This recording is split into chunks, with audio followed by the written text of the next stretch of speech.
Ça fait 6 mois qu'on cherche à acheter une maison et finalement on en a acheté 2. Je voulais vous faire une petite vidéo pour vous expliquer pourquoi on a acheté 2 maisons et non pas une. Avec ma femme Alex, ça fait 1 an qu'on a un grand gîte, celui dans lequel je me trouve là, qui est une vieille grange qu'on a entièrement rénovée et qu'on a transformé en grand gîte qui peut accueillir jusqu'à 13 personnes avec une piscine dehors, un truc vraiment très sympa. Et dans une de mes dernières vidéos, j'ai fait un bilan de cette première année d'exploitation de ce grand gîte. D'ailleurs, vous pourrez retrouver la vidéo dans un de ces 2 coins là. Et on est plutôt content de cette première année d'exploitation de ce grand gîte. Par ailleurs, avec Alex, on part pas souvent en vacances, même très rarement. Entre l'agence de communication de marketing digital, le gîte, notre e-commerce, on bosse un peu comme des chiens.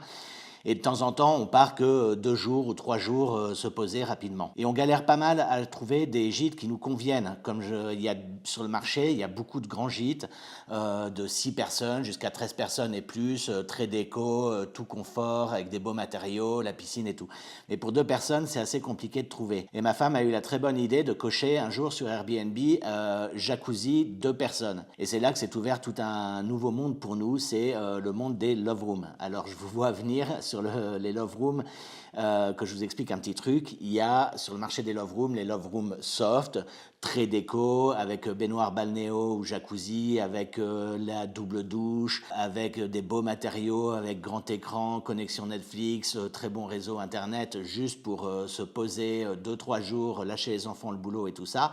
Et à l'opposé de ça, il y a les love rooms beaucoup plus sexe, avec la barre de pole dance, avec les menottes, avec le miroir au-dessus du lit. Bon, évidemment, nous, quand on part, chacun ses tendances, mais on est plutôt on adore les love rooms très soft, très déco, voilà. Et du coup, on est parti une première fois, puis une deuxième fois, puis une troisième fois. On a regardé un peu ça, et puis quand on était dans des love rooms, souvent il y a des livres d'or, et c'est là qu'on s'est aperçu que dans le livre d'or, toutes les nuits ou tous les 3 nuits, il y avait un petit mot de personnes différentes. Et on a fait le ratio entre le nombre de personnes qui laissent un petit mot dans le livre d'or et le prix qu'on avait payé. Et on s'est dit, putain, c'est pas mal quand même ce truc-là. Et c'est comme ça que l'idée est venue de faire des love rooms. Ça permet de continuer à investir dans l'immobilier, de rentabiliser cet investissement dans le bien immobilier et peut-être qu'à la retraite, plus tard, on sera bien content d'avoir ces maisons, soit qui continueront à tourner en love room, soit qu'on pourra transformer en location longue durée. En tous les cas, ça nous fera un petit patrimoine. Donc du coup, ce projet d'acheter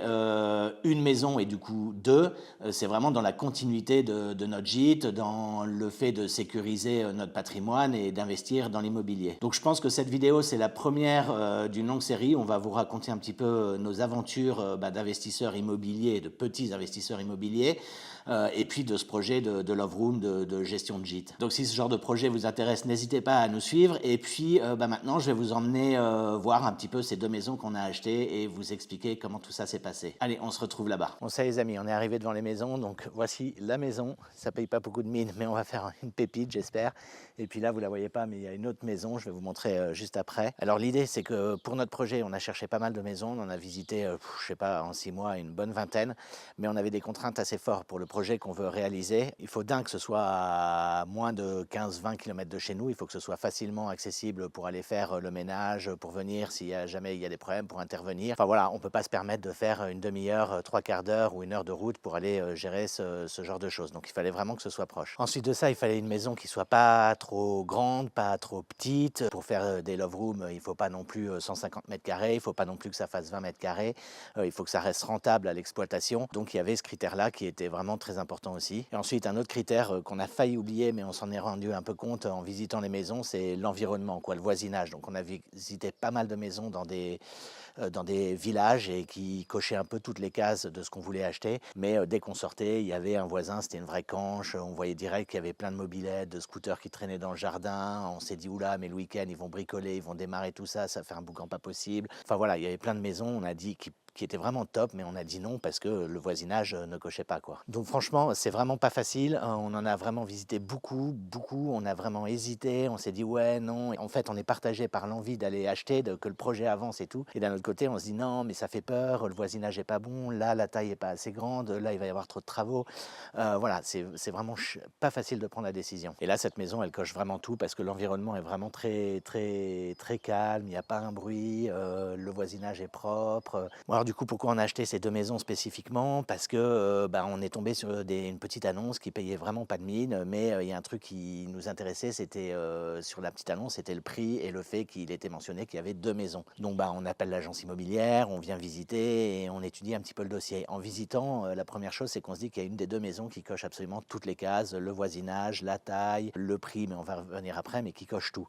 On continue à visiter l'ensemble et à côté, il s'avère qu'il y a un garage et qu'il y a une autre maison. Donc ces 2 maisons, elles appartiennent à 2 sœurs. Il y avait 2 actes de vente à faire. Elles sont chacune propriétaires, mais il y avait des servitudes d'une maison sur l'autre, des droits de passage, voilà, le genre de truc. 2 sœurs qui ont 80 ans n'ont pas envie de s'emmerder avec un géomètre, faire une division et tout ça. Clairement, ça fait baisser le prix et c'est ce qui a créé l'opportunité. Nous, on s'est dit, génial, ça va pas plaire à tout le monde. On peut négocier le prix et le prix est déjà pas très cher et on va se charger de faire sauter toutes les servitudes, les droits de passage. On va faire revenir un géomètre. Il y a une maison qu'on va garder, dans laquelle on peut faire peut-être 1, 2, voire 3 love rooms, et puis l'autre maison qu'on va certainement revendre. Mais en tous les cas, l'opportunité est là et on se dit, c'est bon, on y va, quoi. Donc clairement, c'est vraiment pas un achat impulsif, c'est après avoir visité plein de maisons, en visitant plein de maisons, on se fait une expérience, on en voit plein, on voit ce qui va pas dans les différentes maisons, et celle-ci, très rapidement, en la visitant, on s'est dit, ok, on ne sait pas encore ce que ça va devenir, on ne sait pas trop comment on va faire. Là, on est en train de faire venir des entrepreneurs, on est en train de faire venir des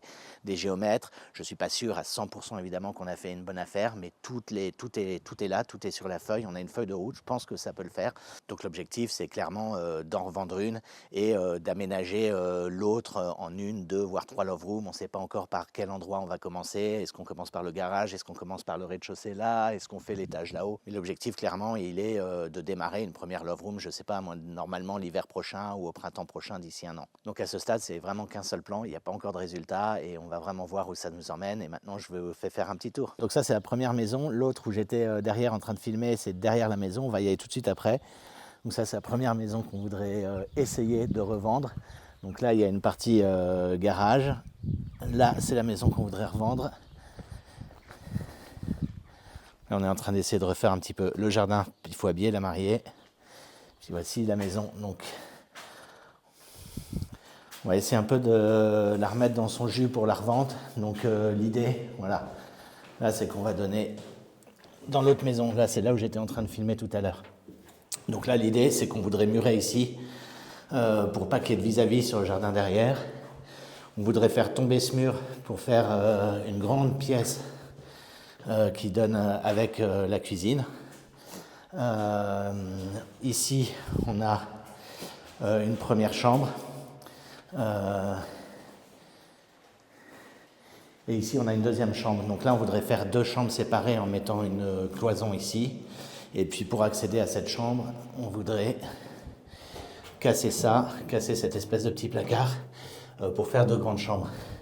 Et ensuite, l'idée, c'est certainement, on ne sait pas encore ce qu'on va faire, mais ce serait de plaquer toute la périphérie de la maison pour l'isolation, certainement changer les fenêtres, et voilà, et reposer une petite kitchenette.